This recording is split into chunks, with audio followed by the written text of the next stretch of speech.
आज हम लोग पढ़ेंगे गोल्डन रूल। गोल्डन रूल हम लोग कॉमर्स में बहुत इम्पोर्टेंट रोल रहता है। अगर हम लोग गोल्डन रूल नहीं जानते हैं तो हम लोग अकाउंट्स मेंटेन करने में बहुत प्रॉब्लम होगा। गोल्डन रूल की मदद से ही हम लोग फाइनेंशियल अकाउंट हो या कॉस्ट अकाउंट हो, हम लोग उसका अकाउंट मेंटेन कर सकते हैं। तो आज चलिए सीखते हैं गोल्डन रूल क्या होता है। गोल्डन रूल दो तरह का होता है, पर्सनल अकाउंट और इम्पर्सनल अकाउंट। ठीक है, तो हम इसको एक्सप्लेन बोर्ड में कर देते हैं, आप उस साथ में उसका। गोल्डन रूल बेसिकली दो प्रकार के होते हैं, पहला पर्सनल अकाउंट और दूसरा इम्पर्सनल अकाउंट। पहला पर्सनल अकाउंट में जिन लोगों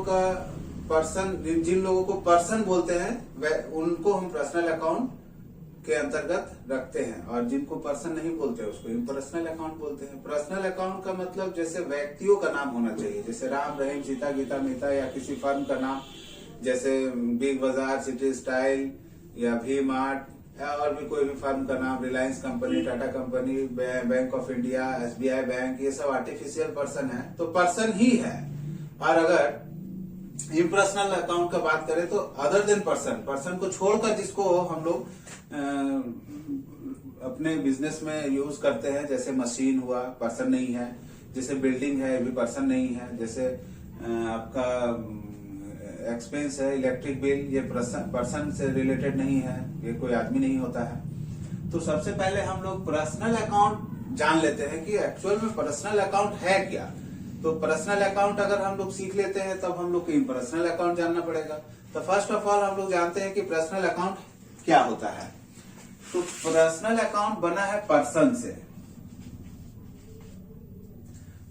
बना है पर्सनल अकाउंट। तो पर्सन का मतलब होता है व्यक्ति, मतलब इंसान, और इसके और भी बहुत सारे प्रकार है, जैसे कि हम यहाँ लिख के रखे हैं, natural person, artificial person, representative personal account. ये तीन तरह का पर्सन हम लोग यूज करते हैं अकाउंट्स में। बिजनेस करेंगे तो बिना पर्सन का बिजनेस नहीं कर सकते। जो कस्टमर होते हैं वो पर्सन होते हैं, मतलब कोई व्यक्ति होंगे। कोई सप्लायर होंगे जिनसे हम लोग सामान खरीदेंगे, रॉ मटेरियल खरीदेंगे या फिर गुड्स खरीदेंगे बेचने के लिए, अगर रिटेल का बिजनेस है तो कोई आदमी से ही हम लोग को खरीदना है। तो पर्सनल अकाउंट तीन प्रकार का होता है। पहला जैसा कि यहाँ लिखा हुआ है, नेचुरल पर्सन।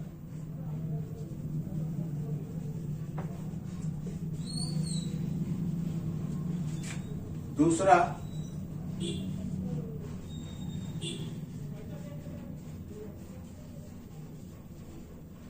आर्टिफिशियल पर्सन, और तीसरा रिप्रेजेंटेटिव पर्सन। पहला पर्सन जो है नेचुरल पर्सन, बाय नेम से हम लोग को पता चल रहा है। नेचुरल का मतलब होता है क्रिएटेड बाय नेचर, जैसे हवा, जैसे धूप, जैसे फल फूल, पेड़ पौधा, जानवर, इंसान भी नेचुरल होता है। इसलिए नेचुरल पर्सन का जो कुछ एग्जांपल अगर हम दें तो होता है जैसे राम,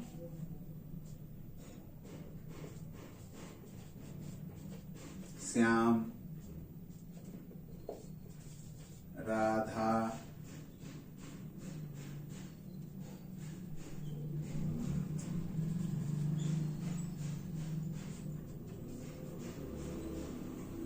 रीता। ये सब पर्सनल अकाउंट है, क्रिएटेड बाय नेचर। नाम से भी पता चल रहा है कि एक इंसान होगा ये, इसलिए इसको पर्सनल अकाउंट बोलते हैं। आर्टिफिशियल पर्सन कैसा होता है, जैसे बिग बाजार, जैसे बैंक ऑफ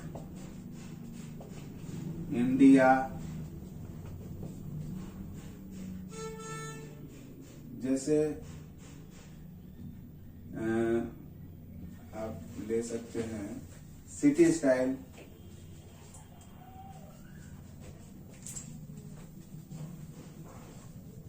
और कोई एक नाम ले लेते हैं, धनबाद बुक स्टोर या झारखंड बुक स्टोर या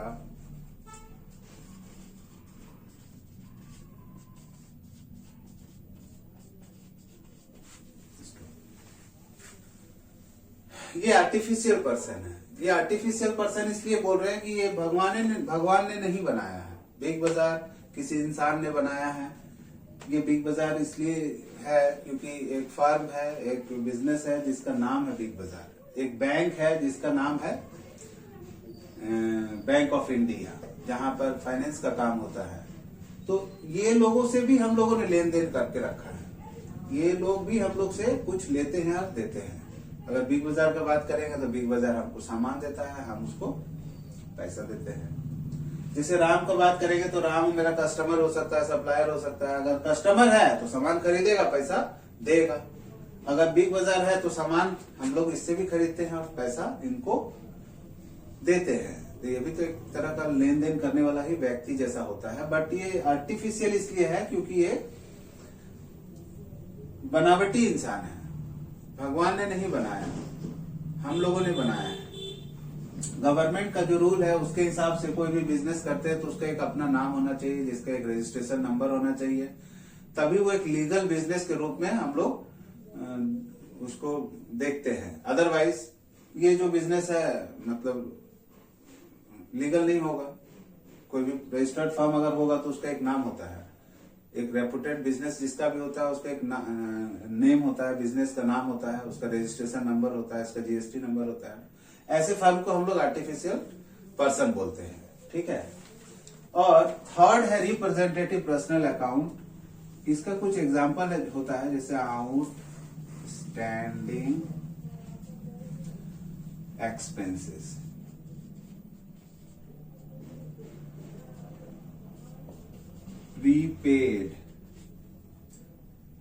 प्रीपेड एक्सपेंसेस, ठीक है। तो रिप्रेजेंटेटिव पर्सनल अकाउंट का मतलब होता है कि कुछ इनकम भी हो सकता है, एक्सक्रूड इनकम, या इनकम रिसीव्ड इन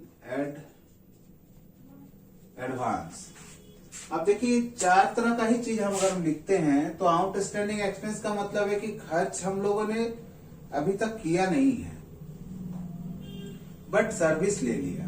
जैसे इसका एग्जांपल में ले सकते हैं आउटस्टैंडिंग रेंट देते हैं, हम किसी का घर गोदाम भाड़ा में लेते हैं और उसका रेंट अभी तक नहीं दिया। 1 महीना हो गया है, हम लोगों ने उसका रेंट मतलब घर यूज कर लिया, गोडाउन यूज कर लिया, मगर अब 1 महीना होने के बाद उसका जो रेंट देना है वो रेंट हम लोगों ने दिया नहीं अभी तक, तो बाकी है, हमको देना ही पड़ेगा। आज ना कल कभी ना कभी देना ही है।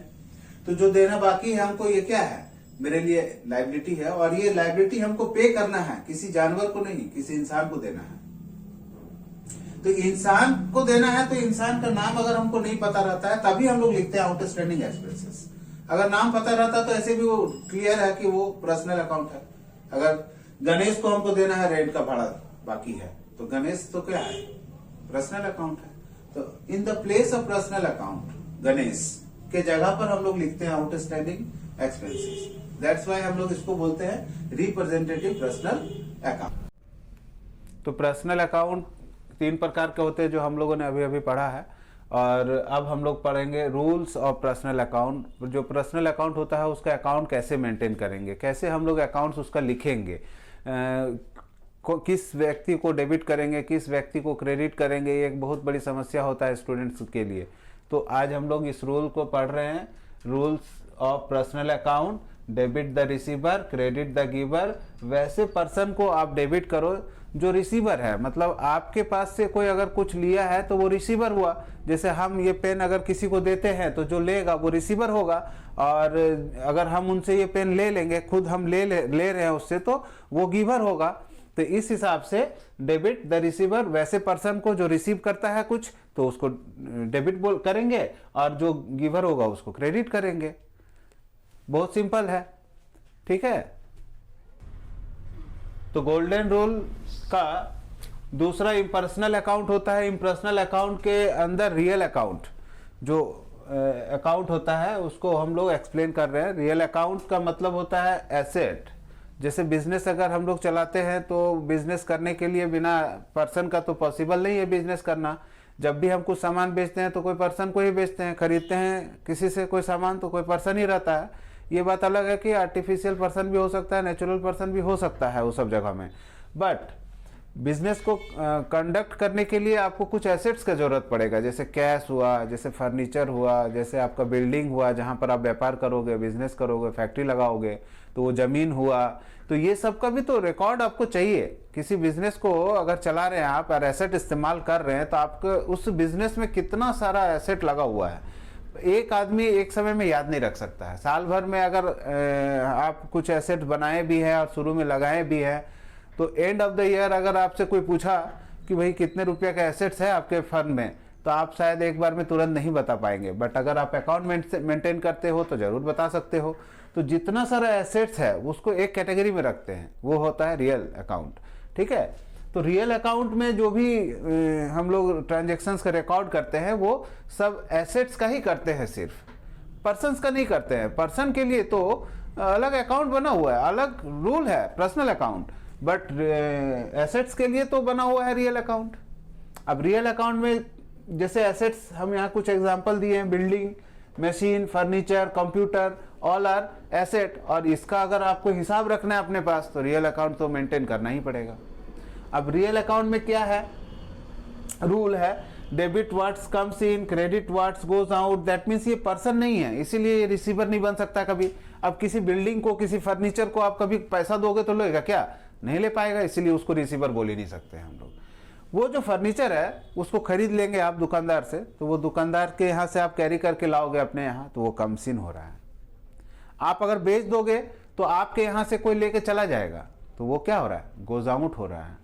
तो इसलिए रियल अकाउंट का जो रूल है वो debit what's comes in, what's comes in, क्या आ रहा है उसको डेबिट कर दीजिए। क्या आ रहा है? मशीन, तो उसको डेबिट कर दीजिए। क्या जा रहा है? फर्नीचर, तो उसको क्रेडिट कर दीजिए। ऐसे रियल अकाउंट का रूल होता है। और एसेट में बहुत तरह का वैरायटीज आते हैं। एसेट जो फिक्स्ड एसेट कुछ होते हैं, कुछ करंट एसेट होते हैं, कुछ टेंजिबल एसेट होते हैं, कुछ इनटेंजिबल एसेट होते हैं, फैक्सिटियस एसेट होते हैं, मिसलेनियस एसेट होते हैं, वेस्टिंग एसेट होते हैं। सब एसेट कैसा भी एसेट हो, सबका हम लोग हिसाब रखते हैं with the help of real account. Real account हम लोग को ये मदद करता है कि एसेट्स का हिसाब कैसे रखें। जो भी एसेट आपके पास आया है वो कमसिन हो गया है और आपके बुक्स ऑफ अकाउंट में वो दिखेगा कि एसेट कमसिन हुआ है, और अगर वो चला गया है तो वो भी दिखेगा कि कुछ एसेट गोज आउट हुआ है। तो एसेट का हिसाब रखने के लिए रियल अकाउंट हम लोग मेंटेन करते हैं। और आप लोग जान लो कि रियल अकाउंट का जो रूल है, what's comes in what goes out, जो आएगा वो डेबिट होगा, जो जाएगा वो क्रेडिट होगा, वो सिर्फ निर्जीव चीज़ के लिए होता है। अगर किसी बिजनेस में जीवित चीज़ आपका स्टॉक है, स्टॉक के रूप में है, जैसे हाथी है आपका है, स्टॉक हो सकता है, आपके पास घोड़ा है, एक 50 घोड़ा है, तो वो स्टॉक है, तो वो भी आपका एसेट ही है। लाइव स्टॉक बोलते हैं उसको, वो भी कमसिन होगा, वो भी गोज आउट होगा। मगर किसी इंसान को हम लोग ये नहीं बोल सकते हैं कि कमसिन हो जाओ, राम कमसिन, श्याम गोज आउट, ऐसा नहीं बोल सकते हैं, क्योंकि जो पर्सनल अकाउंट होता है उसको हम लोग संपत्ति के जैसा यूज नहीं करते हैं। उसका सर्विस जरूर लेते हैं, उससे हम लोग काम जरूर करा लेते हैं, मगर उसका एक लिमिट होता है, 8 घंटा ही काम करा सकते हैं। मगर किसी जानवर को हम 8 घंटा से ज़्यादा भी काम करा लेते हैं तो वो कुछ बोलता नहीं, इंसान बोलेगा। तो पर्सनल अकाउंट जो होता है वो पर्सन के लिए होता है, इसलिए पर्सनल अकाउंट से उसको मेंटेन कर लेते हैं। अगर रियल अकाउंट मतलब संपत्ति है तभी तो हम लोग रियल अकाउंट यूज कर पाएंगे। तो कोई इंसान मेरा संपत्ति नहीं हो सकता है। अगर मेरा नौकर गणेश है तो गणेश मेरा संपत्ति नहीं है, वो मेरा सर्विस प्रोवाइडर है। दैट्स वाई हम उसको रियल अकाउंट नहीं बोलते, उसको पर्सनल अकाउंट बोलते हैं। ठीक है, तो रियल अकाउंट बहुत आसान है। आप लोग को जैसे अगर कुछ समझ में दिक्कत होता होगा अगर कि भाई क्या हो रहा है, एसेट क्या है नहीं है, तो जरूर कमेंट करके बताइए, हम उसको एक्सप्लेन करेंगे। बट अभी फिलहाल रियल अकाउंट का तो रूल है debit what's comes in, credit what goes out. ठीक है। नॉमिनल अकाउंट गोल्डन रूल का तीसरा नियम है, जिसको हम लोग एक्सपेंस और इनकम 2 भाग में बांट देते हैं। अगर हम लोग बिजनेस करते हैं तो लोगों का हिसाब रखने के लिए पर्सनल अकाउंट हम लोग मेंटेन कर लेते हैं। अगर बिजनेस में एसेट है, जो हम लोग अपना बिजनेस को चलाने के लिए जैसे फर्नीचर, मशीन, प्लांट वगैरह यूज़ करते हैं, तो वो रियल अकाउंट बोलते हैं उसको। और बिजनेस चलाने के लिए खर्चा, इनकम भी करना पड़ता है। जैसे मान लीजिए आपका एक छोटा मोटा स्टोर है, तो वहाँ पर जो सामान बेचते हैं वो उसको मतलब सामान बेचने के लिए पहले खरीदना पड़ेगा। खरीदने के लिए तो आपको कैरेज देना होगा, फ्रेट देना होगा, तो ये क्या है, आपका एक्सपेंस है। और जब आप दुकान चलाते हो तो दुकान में इलेक्ट्रिक बिल आ सकता है, टेलीफोन बिल आ सकता है, स्टाफ का सैलरी है, ये सब के लिए भी तो आपको खर्च करना ही पड़ता है बिजनेस चलाने के लिए। अगर बिना ये सब खर्च किए आप लोग बिजनेस नहीं चला सकते हैं। तो सवाल उठता है कि नॉमिनल अकाउंट में ये सब जो खर्चा होता है इसको हम लोग रिकॉर्ड क्यों करेंगे? साल भर जब भी आप हिसाब करेंगे, अपना रिकॉर्ड करेंगे ट्रांजैक्शन को, और साल के अंत में जब आप रिजल्ट जानना चाहेंगे कि बिजनेस का रिजल्ट क्या हुआ, प्रॉफिट हुआ कि लॉस हुआ, तो उस समय आपको ये सारा खर्चा को आपका सेल का अमाउंट में से घटाना पड़ता है। तो वो आपको याद नहीं रहेगा ना एक साल का, इसलिए आपको नॉमिनल अकाउंट मेंटेन करके खर्चा का हिसाब अलग और इनकम का हिसाब अलग रखना पड़ता है। जो भी खर्चा होता है उसको हम लोग डेबिट में रखते हैं। जैसे खर्चा में से salary, wages, electric bill, repair, etc, मतलब ये सब कुछ एक्सपेंस है जो बिजनेस को चलाने के लिए ऑलमोस्ट समझो कि आपको लगता ही लगता है। तो ऐसे एक्सपेंस को रिकॉर्ड करने के लिए हम लोग नॉमिनल अकाउंट का इस्तेमाल करते हैं। नॉमिनल अकाउंट में जो भी खर्च होता है उसको डेबिट लिख लेते हैं, और जो इनकम होता है उसको क्रेडिट लिख लेते हैं। इनकम में जैसे डिस्काउंट रिसीव हुआ, रेंट रिसीव हुआ, इंटरेस्ट रिसीव हुआ, कमीशन, और भी बहुत तरह का इनकम होता है जिसको इनडायरेक्टली हम लोग नॉमिनल अकाउंट से ट्रीट करते हैं। तो नॉमिनल अकाउंट का फार्मूला क्या होता है? फार्मूला होता है, नॉमिनल अकाउंट का रूल जो होता है वो debit all expenses and losses होता है, और credit all income and gain होता है। एक बार फिर से हम आपको बता दें कि जो भी एक्सपेंस होगा, बिजनेस करेंगे तो खर्च होना ही है, इसमें कोई रोक नहीं सकते हैं। डायरेक्ट और इनडायरेक्ट दो तरह का खर्चा होता है जिसको हम लोग रोक नहीं सकेंगे, मतलब नेग्लेक्ट नहीं कर सकेंगे, उसको करना ही पड़ता है। तो उसको रिकॉर्ड भी करना पड़ेगा। उसको रिकॉर्ड करने के लिए हम लोग नॉमिनल अकाउंट का जो रूल है, debit all expenses and losses, credit all income and gains का यूज करते हैं और अपने अकाउंट्स को मेंटेन करते हैं होल ऑफ द ईयर। पूरा फाइनेंशियल ईयर में हम लोग उसको मेंटेन कर लेते हैं। लास्ट में जब हम लोग फाइनेंशियल स्टेटमेंट बनाते हैं उस समय हम लोग को ये सब जो लेजर है इसका बैलेंस निकाल के हम लोग प्रॉफिट या लॉस निकालने के लिए यूज कर लेते हैं। ठीक है, ये तो नॉमिनल अकाउंट का रूल हो गया। अब हम लोग